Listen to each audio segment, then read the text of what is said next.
The morning sun cast long shadows across downtown Denver as Detective Marcus Rodriguez finished his third cup of coffee, unaware that this would be humanity's last normal sunrise. The bitter brew had become his ritual during the graveyard shift, a small comfort in a job that seemed to grow more demanding each year. Outside the precinct windows, the city was beginning its daily awakening, delivery trucks rumbling through empty streets, early commuters hurrying toward subway stations, and the familiar sounds of urban life that would soon be replaced by screams and sirens. At Denver General Hospital, Dr. Elena Vasquez was completing her night shift when the first wave of patients arrived, their injuries unlike anything she had witnessed in 15 years of emergency medicine. The victims bore savage wounds that defied explanation, deep, jagged tears that seemed to fester and blacken within minutes of treatment, as if the very flesh was rejecting healing. She moved efficiently between gurneys, her trained eyes cataloging symptoms that made no medical sense, while nurses whispered anxiously about the strange consistency of the attacks throughout the city. Meanwhile, former Marine Jake Thompson was leading a corporate team-building exercise in the mountains outside Denver, completely cut off from the spreading chaos below.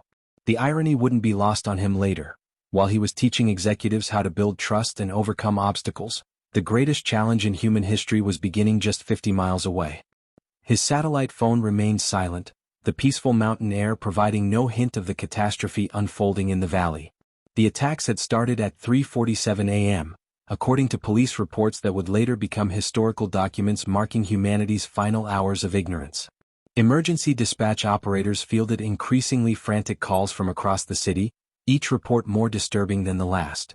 Citizens described neighbors turning violent without warning, family members attacking each other with primal savagery, and bite wounds that seemed to drive victims into uncontrollable fits of rage and hunger. Emergency rooms across Denver began filling beyond capacity with bite victims whose conditions deteriorated rapidly despite aggressive treatment. Dr. Vasquez noticed the pattern first among her patients. Every victim arrived in a state of delirium, their eyes bloodshot and unfocused, speaking in incoherent whispers about a hunger that couldn't be satisfied by food or water. Their vital signs fluctuated wildly, defying every protocol she knew, as if their bodies were fighting an internal war that medicine couldn't address. The hospital's security cameras captured the moment everything changed forever. Patient 0, a construction worker named Billy Henderson who had been brought in after a workplace accident, flatlined at 6:23 a.m. following what appeared to be a routine procedure. Dr. Vasquez called the time of death herself, pulling the sheet over his still face before moving on to the next crisis. 12 minutes later, Henderson rose from his gurney with movements that were simultaneously sluggish and purposeful, his dead eyes now focused with an intelligence that seemed both human and utterly alien. The infection spread through the hospital like wildfire, turning patients and staff into mindless predators within hours. Dr. Vasquez watched in horror as colleagues she had worked alongside for years transformed into creatures that retained their human appearance but possessed an insatiable craving for living flesh. The hospital's corridors echoed with screams and the sound of shattering glass as the infected moved through the building with terrifying efficiency. Detective Rodriguez received his first emergency call at 7:15 a.m., initially dismissing reports of people eating people as drug-related incidents or mass hysteria. But as similar calls flooded the dispatch system every few minutes, the horrifying reality became undeniable. He found himself coordinating responses to incidents that defied every training manual and challenged his understanding of human behavior. The city's communication networks began failing as panic spread faster than the virus itself. Cell towers became overwhelmed with desperate calls, emergency services stretched beyond their capacity, and social media filled with increasingly disturbing videos that most people assumed were elaborate hoaxes. The breakdown of information flow left survivors isolated and confused, unaware of the scope of the disaster engulfing their city. High school teacher Amanda Mills was conducting an early morning detention session when the first screams echoed through Jefferson High School's hallways. Her 3 students looked up from their assignments as inhuman sounds grew closer, and she quickly made the decision that would save their lives, barricading the chemistry lab door just moments before infected faculty members began clawing at the reinforced glass, their faces twisted with hunger and devoid of recognition. The government's response was swift but tragically inadequate. National Guard units deployed to contain what officials believed was a localized outbreak, not realizing that similar incidents were simultaneously occurring in major cities across the continent. Military protocols designed for riots and natural disasters proved useless against an enemy that felt no pain, showed no fear, and could only be stopped by complete destruction. By noon, Denver's population had been reduced by 30%, with the remainder either dead, infected, or trapped in makeshift shelters throughout the dying city. Chat control Sonnet 4. The emergency radio frequency 143.7 crackled to life at dawn on the second day, carrying the desperate voice of Dr. Elena Vasquez from her makeshift shelter in the hospital's basement. Her transmission reached Detective Marcus Rodriguez first, who had spent the night barricading the police station with Fire Captain Lisa Chen and a handful of surviving officers. The sound of another living human's voice brought tears to hardened veterans who had witnessed their city transform into a nightmare landscape of the walking dead. Dr. Vasquez's medical training had become humanity's most valuable asset as she made a chilling discovery about the infection's progression. Through careful observation of the transformation process in isolated hospital rooms, she determined that the virus followed a precise 24-hour gestation period from initial bite to complete reanimation. This knowledge meant the difference between life and death for survivors, as they now had a narrow window to make impossible decisions about infected loved ones before they turned into deadly threats. Jake Thompson's corporate retreat group had established communication from their mountain sanctuary, transforming their team-building exercise into a coordination center for survivor networks across the region. Using their satellite communication equipment, they served as a vital relay station, connecting isolated groups throughout Colorado and beyond.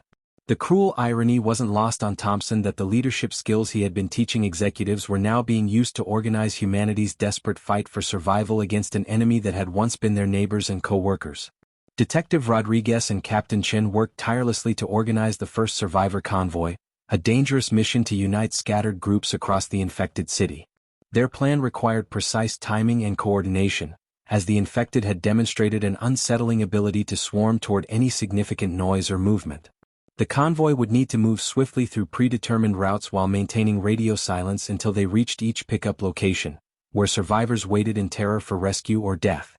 The military's response had escalated dramatically overnight, with government officials implementing what they called Containment Protocol 7. Fighter jets screamed overhead at regular intervals, dropping incendiary bombs on the heaviest infected concentrations throughout Denver's downtown core. The massive explosions lit up the dawn sky like artificial sunrises, but the strategy backfired catastrophically when the fires spread faster than anticipated, creating new chaos that scattered infected groups into previously safe suburban areas. Amanda Mills had emerged as an unexpected leader among her small group of student survivors, using the high school's resources to create detailed maps of infected movement patterns throughout their neighborhood. Her teaching background in crisis management had prepared her surprisingly well for coordinating escape routes and rationing supplies, while her students proved remarkably adaptable to their new reality. Together, they had turned Jefferson High School into a functioning observation post, tracking infected behavior and relay critical intelligence to other survivor groups. The morning brought disturbing new revelations about the infected's capabilities. Multiple survivor groups reported that the creatures seemed to retain fragments of muscle memory from their former lives, with infected police officers still wearing their duty belts and infected medical staff gravitating toward hospitals. More troubling was their apparent ability to communicate through low-frequency sounds that human ears could barely detect, suggesting a level of coordination that made traditional survival tactics increasingly obsolete. Dr. Vasquez made another crucial discovery while treating bite victims in the early stages of infection. Approximately 15% of exposed individuals showed natural immunity to the virus, their system somehow rejecting the pathogen before it could establish itself. This revelation created agonizing moral dilemmas for survivor groups, as immune individuals became precious resources that some argued should be protected at any cost, even at the expense of non-immune survivors who had equal claims to safety and resources. The convoy's first attempt to reach the hospital proved both successful and devastating. Detective Rodriguez's team successfully extracted Dr. Vasquez and her group, but they lost 2 vehicles and 6 survivors in the process when a massive horde emerged from the downtown area, drawn by the sound of their engines. The infected moved with coordinated purpose that defied their supposed mindless nature, suggesting an evolution in their behavior that made them far more dangerous than initially understood. As the second day drew to a close, the combined survivor groups faced a harsh reality. The military's bombing campaign had failed to contain the outbreak and had instead created a more chaotic and unpredictable infected population scattered across a wider area. Communication with the outside world had ceased entirely, leaving them uncertain whether similar outbreaks were occurring globally or if Denver represented an isolated incident. The survivors realized they could no longer wait for rescue from external forces, and their focus shifted from temporary survival to long-term resistance against an enemy that showed no signs of weakness or decline. The gathering storm of the infected masses was building strength, while humanity's defenders prepared for a war unlike anything in recorded history. Denver Community College had been abandoned for 3 days when the combined survivor groups arrived at its gates, but the campus offered everything they desperately needed for long-term survival. The sprawling facility sat on elevated ground with natural choke points that could be defended, multiple buildings for housing different groups, a functioning cafeteria with industrial cooking equipment, and most importantly, a medical facility where Dr. Elena Vasquez could establish a proper treatment center for the growing number of injured survivors streaming in from across the city.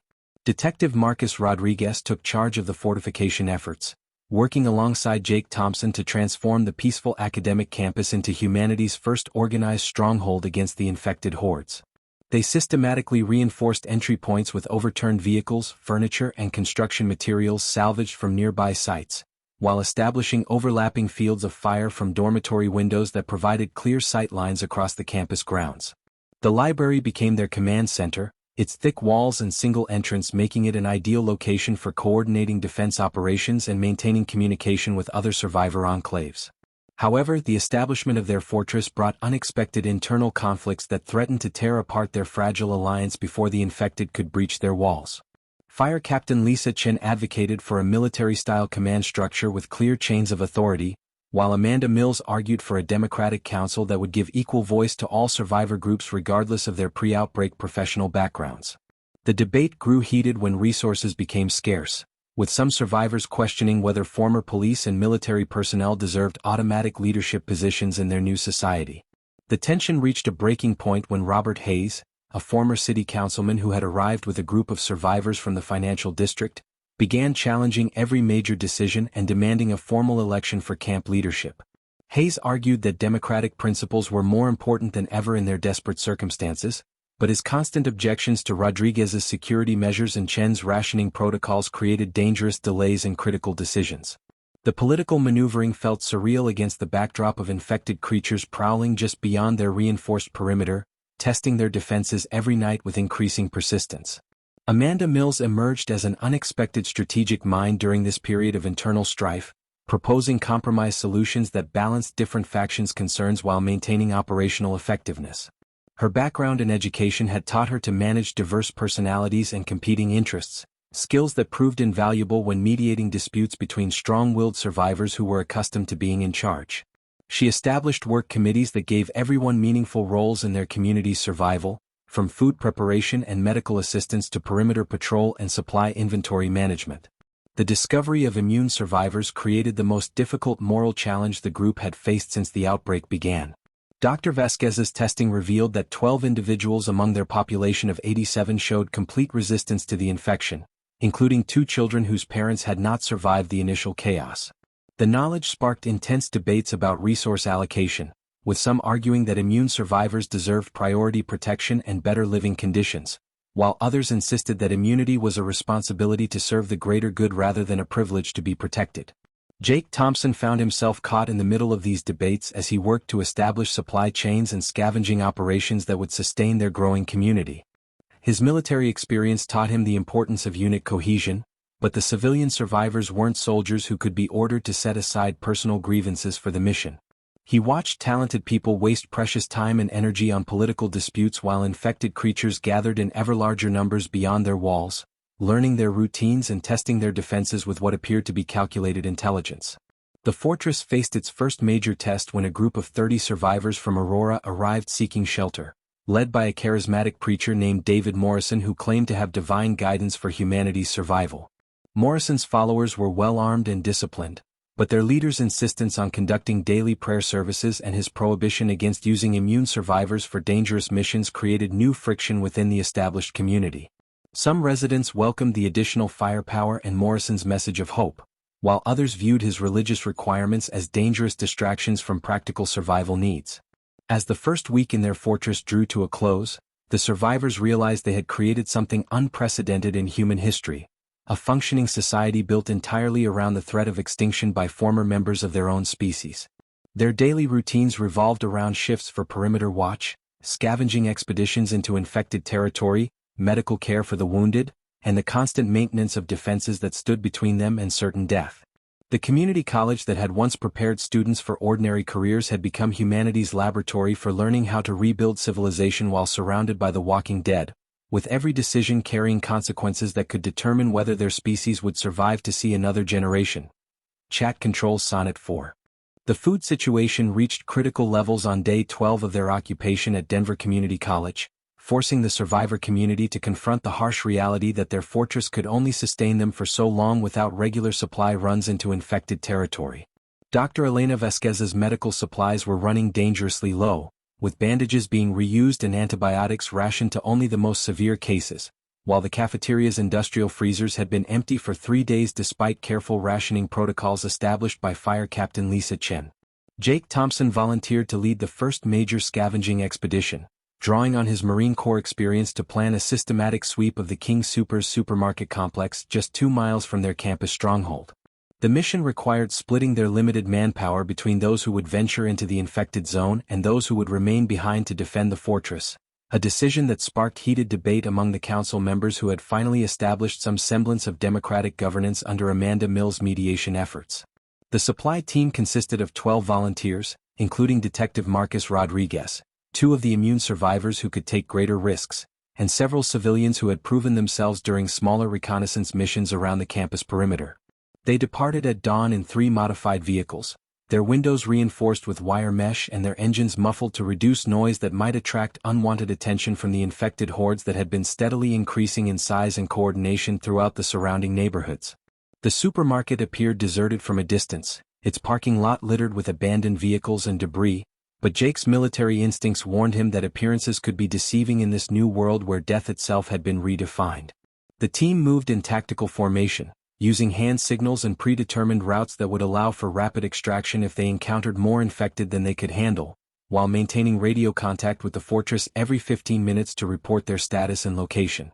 The mission went disastrously wrong within the first hour when the team discovered that the infected had evolved far beyond their initial assessment of slow-moving, mindless creatures driven only by hunger. The supermarket contained what could only be described as an organized infected community, with dozens of creatures moving in coordinated patterns that suggested they were following some form of primitive social structure rather than simply wandering aimlessly in search of prey. Rodriguez made the horrifying observation that some infected were using tools, wielding shopping carts as shields and makeshift weapons with a level of dexterity that should have been impossible given their supposed brain death. More disturbing was their apparent ability to set traps, as evidenced by the carefully arranged debris that collapsed behind the team once they entered the store, cutting off their primary escape route and forcing them deeper into infected territory.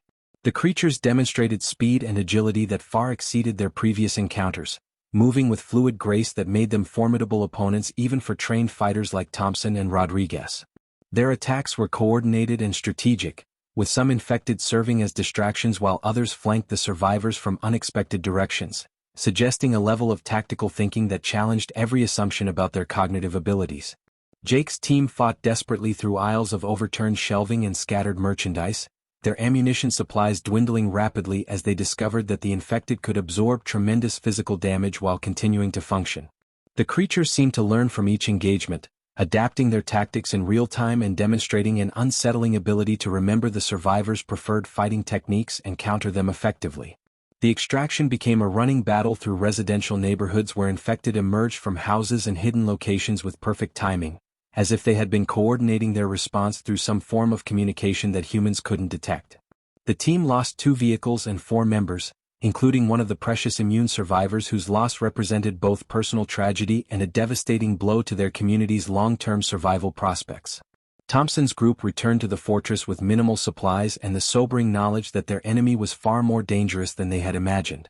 The infected were not simply reanimated corpses driven by primitive hunger, but evolving predators with increasing intelligence, coordination, and tactical sophistication that made traditional military strategies inadequate for confronting them effectively. The failed supply run forced the survivor community to acknowledge that they were not just fighting for resources to sustain their current lifestyle, but racing against time before the infected evolved to the point where human survival would become impossible. The creatures were learning faster than the survivors could adapt, and every encounter provided the infected with new knowledge about human behavior, weapons, and defensive strategies that they could use in future engagements against other survivor communities across the region. Chat controls Sonnet 4. The atmosphere within the fortress had grown increasingly tense following Jake Thompson's disastrous supply run, with survivors questioning whether their leadership could protect them against an enemy that seemed to grow more intelligent and coordinated with each passing day. Robert Hayes, the former city councilman who had been stirring political dissent since his arrival, seized upon the community's growing fear and desperation to advance his own agenda for control of their dwindling resources and strategic decisions. Hayes had been secretly meeting with a core group of followers in the abandoned art building, using his political experience to craft compelling arguments about the current leadership's failures while promising a more democratic and equitable distribution of supplies.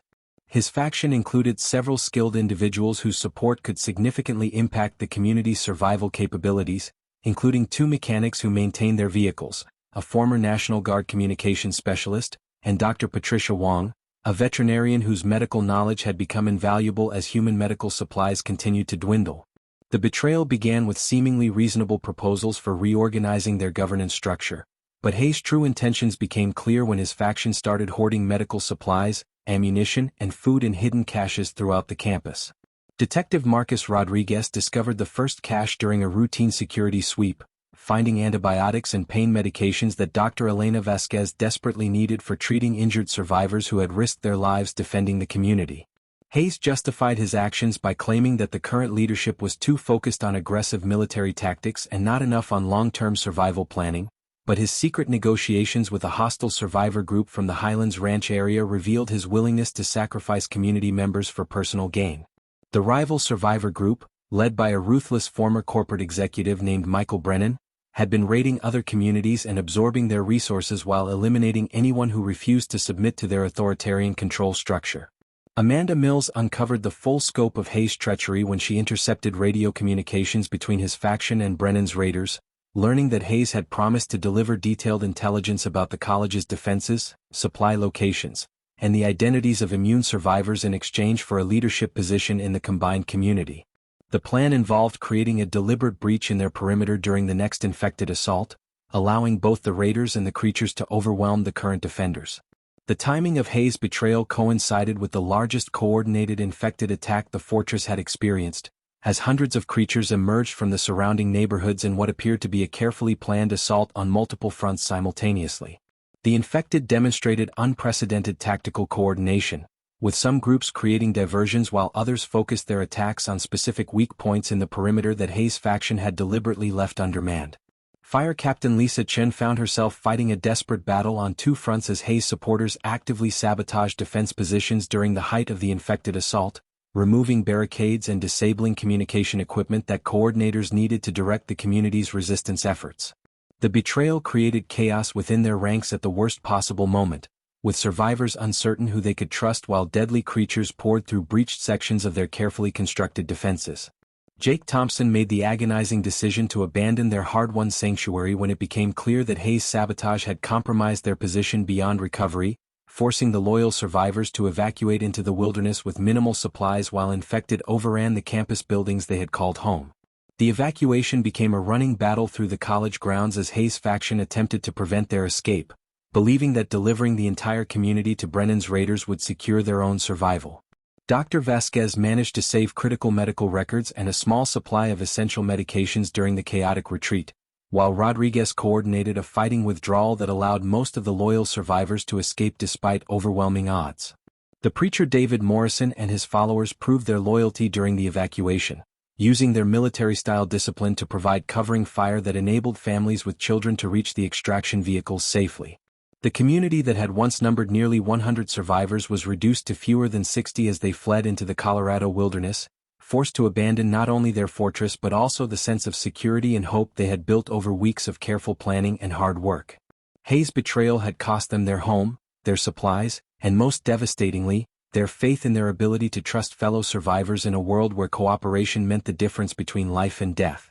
As dawn broke over their improvised camp in the foothills west of Denver, the surviving members of their shattered community faced the harsh reality that their greatest enemy might not be the infected creatures that prowled the ruins of civilization, but the darkness within human nature that could drive people to sacrifice others for the illusion of personal security.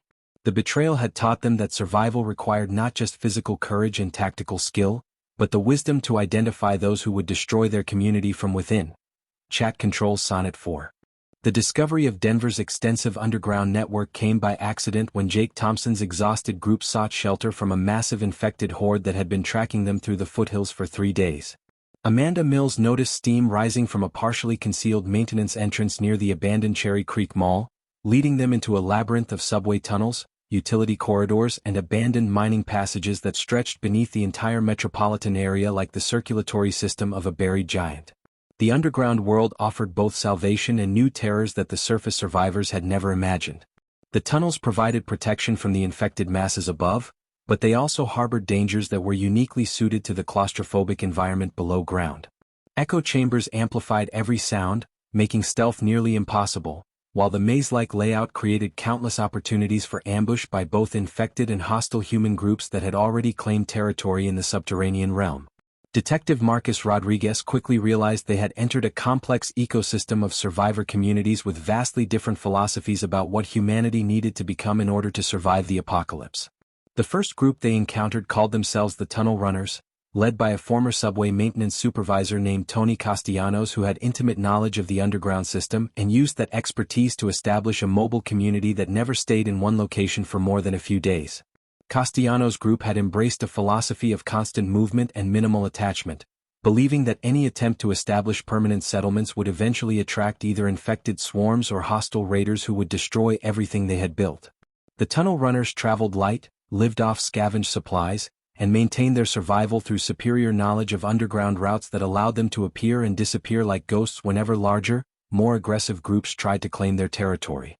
In stark contrast, Thompson's group soon discovered the Vault Dwellers, a heavily fortified community that had sealed themselves into a section of the old Denver International Airport's underground facilities. Led by a former Homeland Security official named Colonel Patricia Brennan, this group had stockpiled enough supplies to last for years and maintained strict military discipline that bordered on authoritarianism, with rigid hierarchies and harsh punishments for anyone who questioned their survival protocols. The ideological conflict between these underground factions created a three-way war that raged through the tunnel systems while infected creatures roamed the darkness above. Colonel Brennan's Vault Dwellers viewed Thompson's surface refugees as security risks who might compromise their carefully controlled environment, while Castellanos' Tunnel Runners saw both groups as dangerous because their conflicts attracted unwanted attention from the infected hordes that had begun exploring the underground passages. Dr. Elena Vasquez made a breakthrough discovery while treating injured survivors from all three factions, realizing that the confined underground environment was accelerating her research into the infection's weaknesses. The lower oxygen levels and constant temperature variations in the tunnels seemed to slow the infected's metabolism, making them less aggressive and slightly more vulnerable to conventional weapons, though they compensated for this disadvantage with enhanced hearing that made them extremely dangerous in the echo-filled passages. The underground war intensified when Colonel Brennan's forces attempted to forcibly recruit Thompson's group, offering them safety in exchange for absolute submission to military authority and the surrender of their immune survivors for protective custody. Rodriguez recognized the proposal as barely disguised slavery and convinced his people to ally with Castellanos' more egalitarian Tunnel Runners, despite the harsh living conditions and constant movement that lifestyle required. Fire Captain Lisa Chin discovered that the tunnel conflicts were being monitored and manipulated by Robert Hayes and his faction, who had survived the fall of the college fortress and formed an alliance with the surface raiders. Hayes had established a base in the old Union Station and was systematically feeding information about underground survivor movements to Michael Brennan's raiders, enabling coordinated attacks that trapped refugee groups between surface and underground threats. The revelation that their betrayer was still working against them from his new position of power sparked the largest underground battle of the war, as Thompson's group and the Tunnel Runners launched a desperate assault on Hayes' stronghold while Colonel Brennan's forces attempted to eliminate all three factions simultaneously. The battle raged through miles of interconnected passages, with the sound of gunfire and explosions echoing through the underground network and attracting massive numbers of infected from the surface. Amanda Mills proved instrumental in coordinating the complex three-dimensional battle, using her teaching background to create detailed maps of the tunnel system that allowed their forces to outmaneuver both Hayes' traders and Brennan's authoritarian army. Her strategic thinking and ability to predict enemy movements turned the tide of several critical engagements, establishing her as one of the most valuable tactical minds in their community's leadership structure. As the underground war reached its climax, Dr. Vasquez realized that their constant fighting was providing her with the data she needed to develop a weapon against the infected, but only if the survivor factions could stop destroying each other long enough to focus on their common enemy lurking in the darkness above their heads. Chat controls Sonnet 4. Dr. Elena Vasquez's breakthrough came during the darkest hour of the underground war, when her makeshift laboratory in an abandoned subway maintenance room revealed the key to humanity's survival.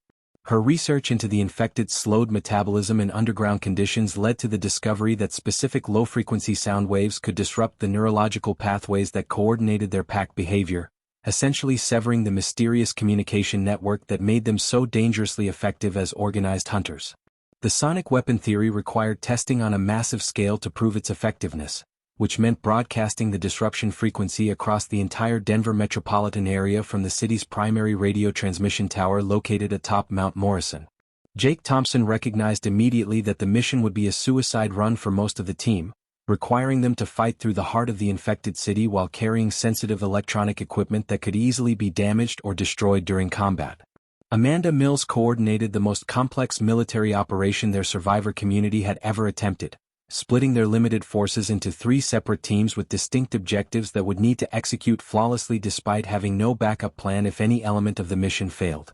The first team, led by Detective Marcus Rodriguez, would create a massive distraction by attacking Robert Hayes' stronghold at Union Station, drawing both infected and hostile human forces away from the radio tower while settling their score with the traitor who had cost them so many lives.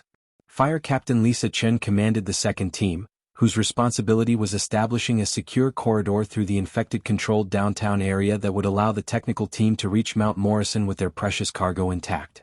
Her group included Tony Castellanos and several tunnel runners who knew the underground routes that could get them close to their objective, as well as immune survivors whose resistance to infection made them invaluable for high-risk reconnaissance missions through areas where a single bite meant certain death. Thompson personally led the technical team carrying Dr. Vasquez's sonic transmission equipment, a jury-rigged combination of medical monitoring devices, radio components, and computer processors that represented their only hope of turning the tide against an enemy that had been growing stronger and more intelligent with each passing week.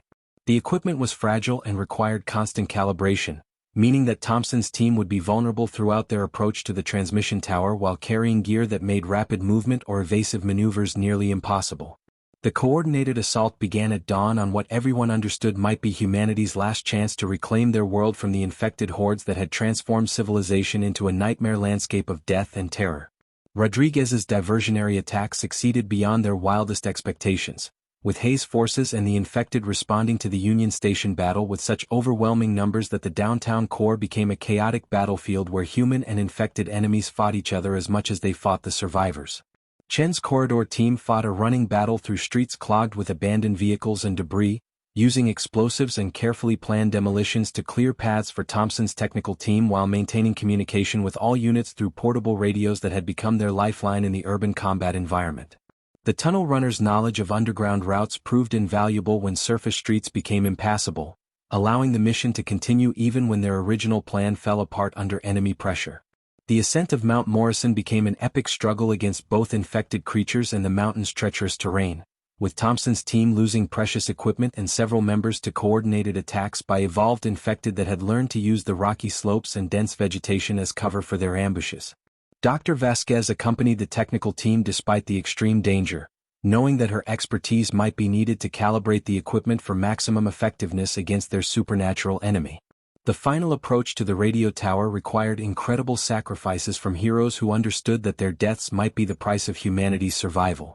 Rodriguez made his last stand at Union Station, holding off overwhelming numbers of enemies while his remaining team members escaped through underground passages that Castellanos had shown them weeks earlier. Chen's corridor team established defensive positions around the base of Mount Morrison, fighting desperately to protect Thompson's technical team during the crucial final phase of their mission. As Thompson and Dr. Vasquez reached the transmission tower and began the complex process of installing and calibrating their sonic weapon, the infected launched their largest coordinated assault of the entire war, sending thousands of creatures streaming toward Mount Morrison in a final attempt to prevent the humans from deploying their mysterious new technology. The battle for humanity's future had come down to a race between the survivors' technical expertise and the infected's relentless determination to preserve their dominance over the world they had claimed through death and terror. Chat controls Sonnet 4. The sonic weapon activated at precisely 11:47 a.m. on what historians would later call Liberation Day, sending Dr. Elena Vasquez's carefully calibrated frequency across the Denver metropolitan area with a power that made the air itself vibrate with humanity's desperate hope for survival. Jake Thompson watched from the radio tower as thousands of infected creatures suddenly stopped their coordinated assault on Mount Morrison, their fluid pack movements dissolving into confused wandering as the disruption frequency severed the mysterious communication network that had made them such formidable enemies.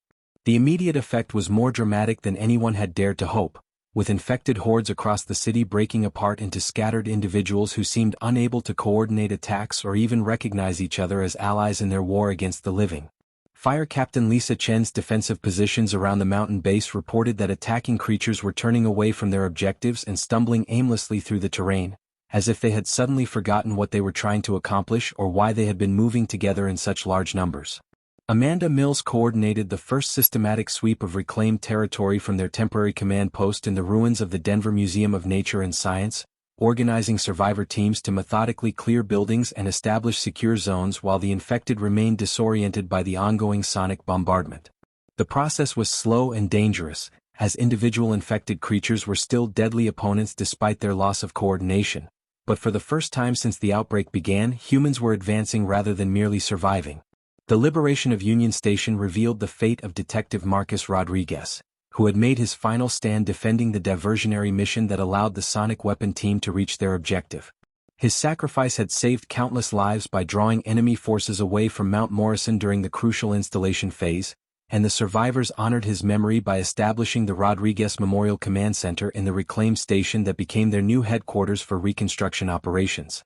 Dr. Vasquez's continued research revealed both the promise and limitations of their sonic victory, as she discovered that the disruption frequency only affected infected within a roughly 50-mile radius of the transmission tower.